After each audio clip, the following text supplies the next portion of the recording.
So as far as I can tell, there are three principal ways that somebody can be happy. The first one is to become enlightened. This means presence, being like the Buddha, studying books like The Power of Now. We'll go over this more in a second. The second way is to have good life circumstances, hobbies, finances, relationships with friends and family, sexual relationships, health and exercise.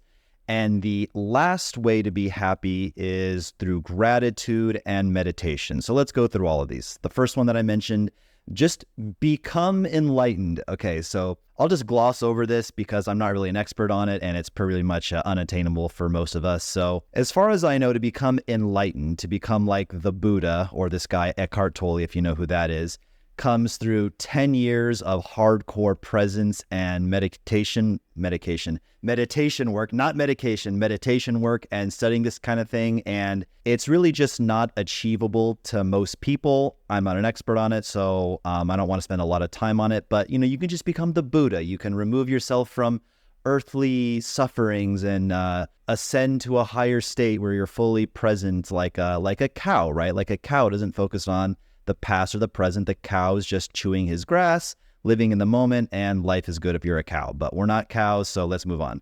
The next one is what I'm going to spend the bulk of the video on, which is having good life circumstances. So you shouldn't really try to put your happiness into external circumstances, right? You want to generate happiness and good feelings within. You want to ascend to that higher level of presence like we kind of just talked about. However, let's be honest, when you're crushing it at life, when you're having good sex, amazing girlfriend, good friends, hobbies, you're making money, you're living in a nice place, it's a lot easier to be happy, right? But let's define happiness, right? What does that even mean? At its core, happiness is just a chemical. Happiness is literally just a chemical. It's just neurotransmitters in your brain. That's what happiness is. If you doubt this, just try drugs. No, scratch that. YouTube. I'm on YouTube. Don't try drugs. I formally recommend you do not try drugs, right? But yeah, happiness is literally just a chemical. And what I'm about to say might be a little bit pseudoscience-y. Again, I'm not I didn't go to school for like a brain doctor, medical thing like that. I'm just a guy ranted on YouTube, just things I picked up in my 35 years of living on this planet. So this could be a little pseudoscience-y, but let's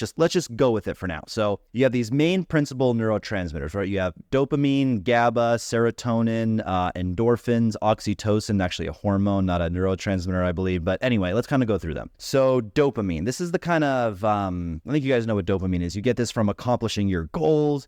You get this from hobbies. You can also get it from the bad sources, which would be like video games, sex, gambling, drugs, sugar, pleasuring yourself, things like that. Not that that's necessarily a bad thing, but that's kind of like the quick fix for fleeting happiness. The better way to get dopamine is through hobbies and through accomplishing your goals. Okay. So the next one is GABA. This is like your relaxatory neurotransmitter. This is something that alcohol would have an effect on your GABA. Drugs like Xanax and other benzodiazepines affect your GABA, makes you feel more relaxed. Serotonin, this is what comes from your interpersonal relationships, okay? So this is like a good relationship with your friends and your family. If you're constantly surrounded by people that love you, you support them, they support you. There's no snakes in the grass, there's no betrayal. You feel like you're a part of your community. Maybe you're part of your church, or you donate to charity, or you have a big social network. You're part of a martial arts gym, something like that. You have this sense of community. You have a lot of good relationships.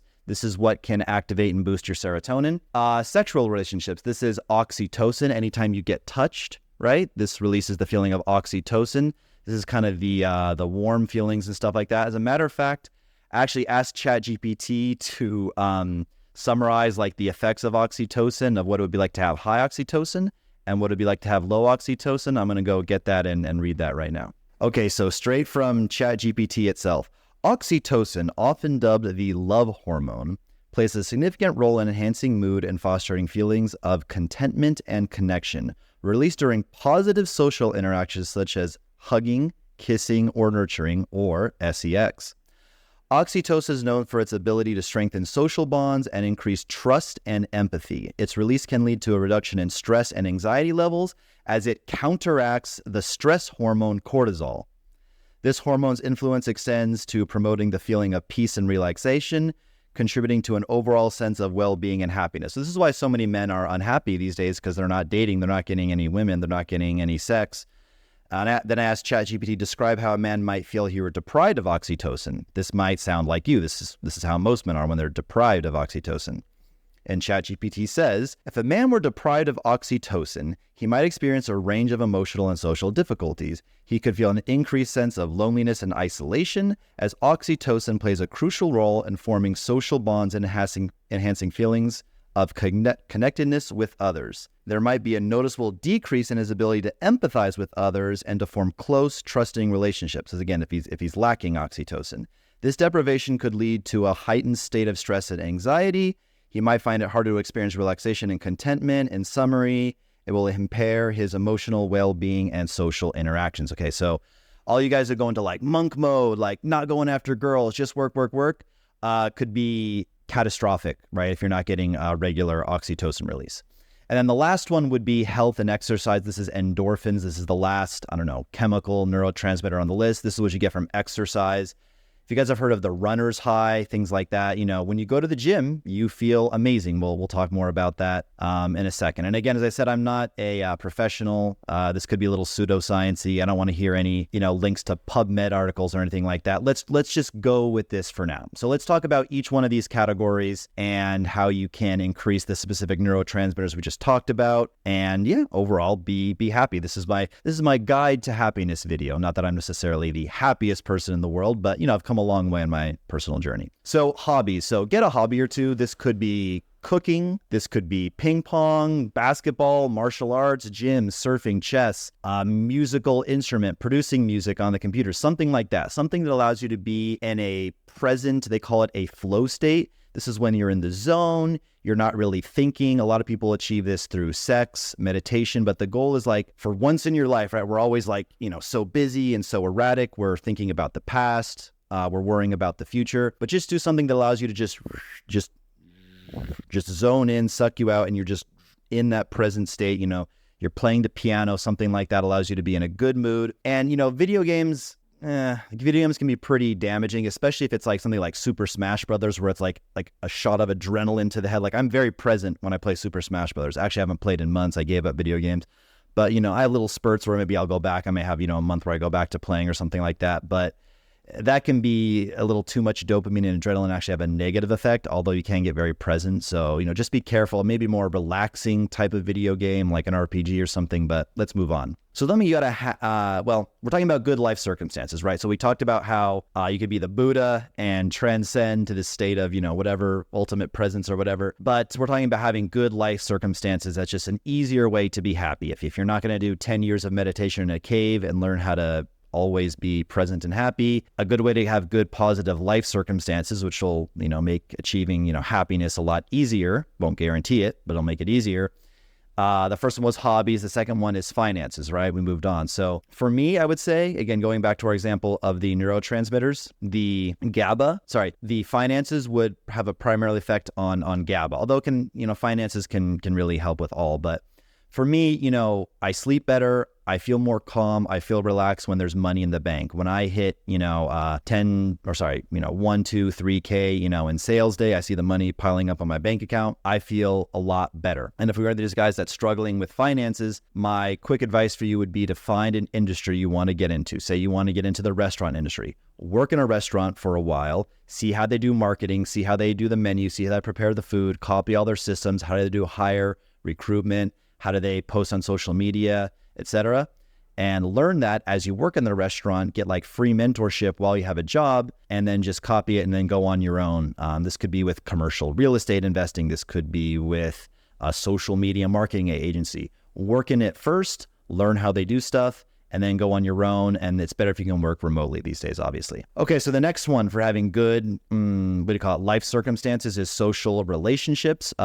We talked about is serotonin. This would act on the neurotransmitter serotonin. Like we talked about having good relationship with friends and family. So there's some books on this. I think also just going out and being social and doing a lot of cold approach pickup in your, earlier years as a man, or even, just through your day-to-day, just making it a point to, like, you see that pretty girl at the grocery store, just force yourself, go talk to her, can have a big effect on boosting your social skills and your ability to make and maintain social relationships. But I've heard that the book, How to Win Friends and Influence People, is an amazing resource. Truth be told, I haven't read that book, but I've heard a billion people that I trust and respect recommend that, so that can be a good start.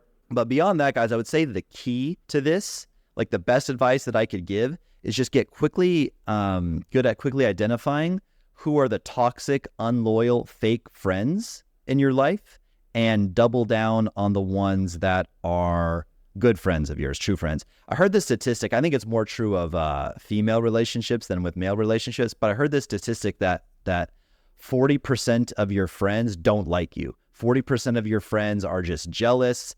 They're competitive with you. They're comparing themselves to you. They just want to do better than you, and they want to see you fail. Okay, so just be really, really, really careful. Cut out anyone who, a quick aside, I don't want to really give away too many details on this, but there was this guy, I used to live with him, and long story short, he did something that, again, I don't want to get into it, but it really affected my safety. And I said, how could you do this to me? And he promised he wouldn't do it again, and he did it again. And I kind of forgave him, and I shouldn't have. And then, you know how the story goes, long story short, in the end, he proved to, continually kind of be a backstabber and not a good friend. So any small things, very, very, very minor infractions, give people a second chance. But I would say identifying who's fake and who's not, and doubling down on the good people is going to be the best advice I can give. And then just the obvious stuff, be there for your friends, pick them up from the airport, do favors, take time out of the day, call them if you feel like you're losing touch. If you move city, maintain that relationship, seek to understand them before being understood, provide value to them. These are kind of obvious things. Okay, so the next thing on the list is sexual relationships,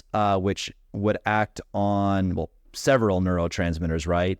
Certainly dopamine, serotonin, but the primary being oxytocin, which is actually a hormone, not a neurotransmitter. But we talked about this when I read my ChatGPT explanation of it. So as you guys know, I do online dating. I teach online dating, right? My whole marketing, branding angle is that dating has moved, at least the sourcing aspect, not like actual dating, but like the meeting, like meeting new people, the beginning stages of dating has moved from an in-person activity to an online activity. So obviously I'm going to, reference this. So photos and content is a major part of succeeding. If you want to meet new people, get an amazing girlfriend, etc., or even network with guys, photos and content is a major, major, major part of this. Step out of the old dinosaur ages, give Instagram dating a try, give dating apps a try. And actually, if you want a free guide on how to do photography and content specifically for Instagram and dating apps, go to my Instagram. There's a link in the description, and just DM me the word photography. Okay, so Redbeard Rants 1, that's my Instagram. DM me the word photography, and I'll send you my free quick guide on how to do photography and content specifically for dating apps and Instagram for the purposes of meeting women. All right, moving along, health/exercise. So health and exercise releases endorphins. I don't know if that's like a neurotransmitter or a hormone. It's a chemical, right? Endorphins are actually related to the drug heroin, right? It actually means like the Latin root would be like endogenous morphine. If you guys didn't know, when they inject you with morphine in a hospital, like the painkiller morphine for surgery or pain or something like that, morphine is basically a little bit lighter version of heroin. Not a lot lighter, just it's a little bit milder. So yeah, morphine is basically heroin.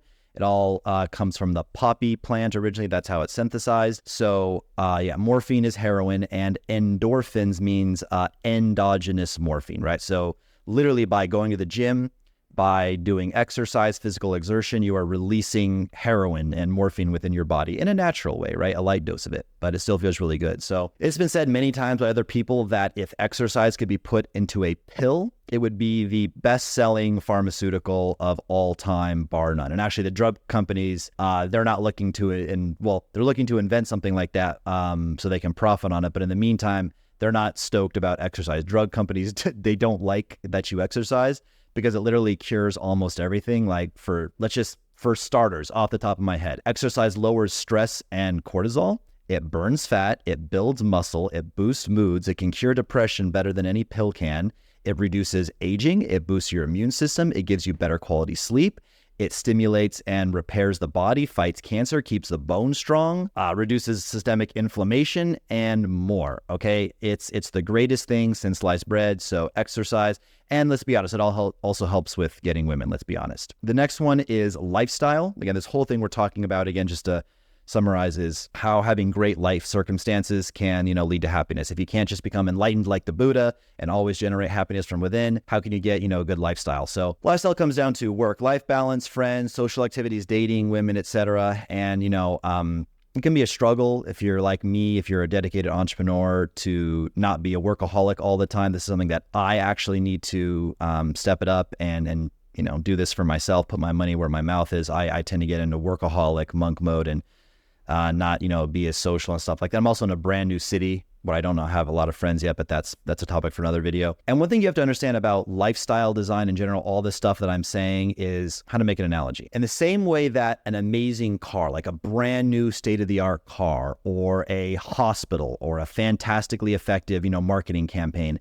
these things don't happen by accident. A hospital doesn't get assembled by accident. A $10 million marketing revenue campaign doesn't get assembled by accident. It's through preemptive thought and design. And people know this when they're designing a car, but they forget to do it with lifestyle. So the thing is, guys, you got to plan. You have to be the one to hit up, 4 or 5 people and say, hey, do you want to do something on Friday? Make a WhatsApp group. You text 10 people, 7 or 8 reply back, sure, I'm down for something on Friday.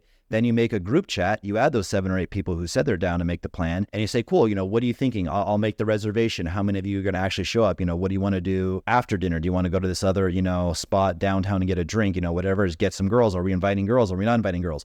Are we taking this trip, right? Are we all going to Dubai or Rio de Janeiro? Like, what is it? Like, make a plan, you be the leader, just like literally text your friends, make WhatsApp groups, for group, like specific group chats for each little event that you want to do, and just you be the primary mover, right? You move people towards action. Okay. The next one is gratitude and meditation. So this is no secret, Chinese philosophy, like I talked about, the Buddha, Confucius, Eastern philosophies, and just Indian. All philosophies and all just kind of wise people over the years have discovered this, that gratitude and meditation can cure depression, can make you happy, and just, love in life. When you're in a state of gratitude, it's impossible to feel depressed. You guys might see people like journal about this, on TikTok, like, oh, I wake up and I do my, gratitude journaling. You might think it's a little like, woo, a little foofy, roofy, a little bit zesty or whatever. But trust me, guys, taking just a little bit of time to reflect on what you're grateful about, what you're grateful for. That's what gratitude is. I am grateful for this. Let me, I'll do it off the top of my head. I'm grateful that my YouTube channel is finally starting to take off. I'm grateful that I have a great business partner that's closing a lot of sales for me. I'm grateful that I have gained already 3 or 4 pounds of lean mass in the last 3 months. Look at that. Look at that little baby bicep. I know I'm not a big guy. Don't troll me in the comments. I know I need to get bigger. I know you guys always let me know in the comments. But yes, be grateful. You can try to link it to a habit too, right? So one thing that I do is I try to link it to a habit. So every time I eat, like that's my trigger, that I always try to think of at least 1 or 2 things I'm grateful for. I don't always, do it, but I try to. And I think I mentioned this, right? Meditation increases presence. I think I was talking about cows earlier, but there's a book called Why Zebras Don't Get Ulcers. It's because unless the zebra is like actively being chased by the lion or, maybe fighting with another zebra, he has no stress, right? He's just eating the grass, drinking the water. He's not worried about the next lion. He's not thinking about the lions that chased him in the past and almost killed him in the past. The zebra's just chilling, just eating the grass. Zebras don't need psychologists and psychiatrists and take drugs and think about their happiness. They're just present. So meditation can train you to be in a state of meditation. And again, if you think that meditation is some like, I'm not talking about like, guys, you must align your chakras and all, like the chakras must be aligned for happiness. No, meditation has been studied by Western science as well. So like literally you can take a group of people, randomized, double blind, whatever these like professional studies, and you can take 2 groups of people, one where they don't meditate, the other ones where they do meditate for 6 weeks, and you can give them a brain scan. It's called an MRI.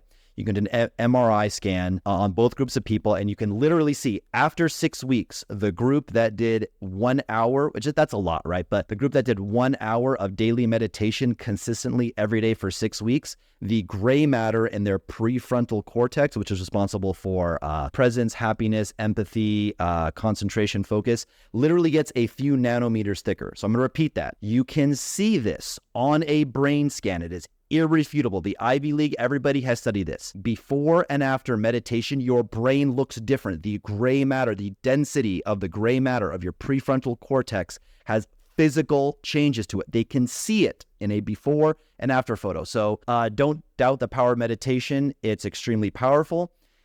And remember, about all this lifestyle stuff, the only thing that I'm truly qualified to be an actual expert on is, the oxytocin, the serotonin, the interpersonal relationships, especially with women. And I teach online dating. So remember, go to my Instagram if you want my free guide on specifically how to do photography and create content for dating apps and Instagram. That will make you attractive to women, that will get you more matches, more dates, more success, and ultimately allow you to have more high-quality women in your life. Redbeard Rants 1 is my Instagram. Just DM me the word photography, and I will send you that guide for free. That is all for today. Peace.